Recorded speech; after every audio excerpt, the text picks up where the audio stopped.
interesting, when you're sitting vigil, you don't know anything about the person you're sitting with. All you know is that they're dying. They're imminently dying. They will be dead within hours. I did do some training for this, but it was provided for the hospital that manages the program. So if it's something that you're interested in, here's kind of what the process is. I get an email that they send to all of the volunteers that just said, we have a vigil right now for, and they give you just the initials. The vigil starts at this time, and here are 2-hour slots that you can sign up for. I click on the link, I go in, I sign up for the slot that fits my schedule. I work full time. I work today. My husband had a procedure, so my day was pretty full, but I was able to fit it in at 5 o'clock tonight. So I'm just now leaving. It's a little after 7. I show up right before. We usually call ahead of time just to make sure that the patient hasn't already crossed. That way you're not making a trip if it isn't necessary. And when I arrived, the person who had taken the previous 2-hour slot was still there. And so I introduced myself to her and we chatted for a moment. And she told me a little bit about what her experience with the patient had been up to that point. This is a very peaceful process. The nurses are in and out. It's quiet. You can hear other people around talking. It's just like anybody else in the hospital.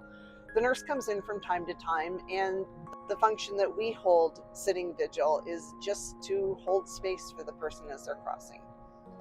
Hold their hand if that's something that you feel you should do. The vigils that I've sat, the people weren't conscious. Oftentimes people are sedated at the time that they cross when they get to this point in the process when they're hours imminently from death. Medication is administered to help them stay relaxed and comfortable. So there's not a lot of communicating that goes on verbally. You're not sitting there having a conversation with the person, though that can be part of the process. In this particular situation, this was a gentleman who I don't know. I don't know his name. I know his first name, and that was all.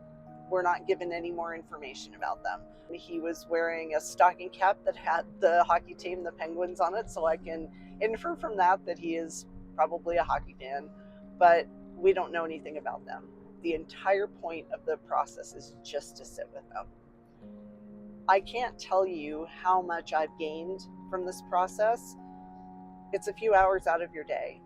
I'm not guilting anyone. I realize this is not something everyone is going to go in for. I get that. I'm a weirdo.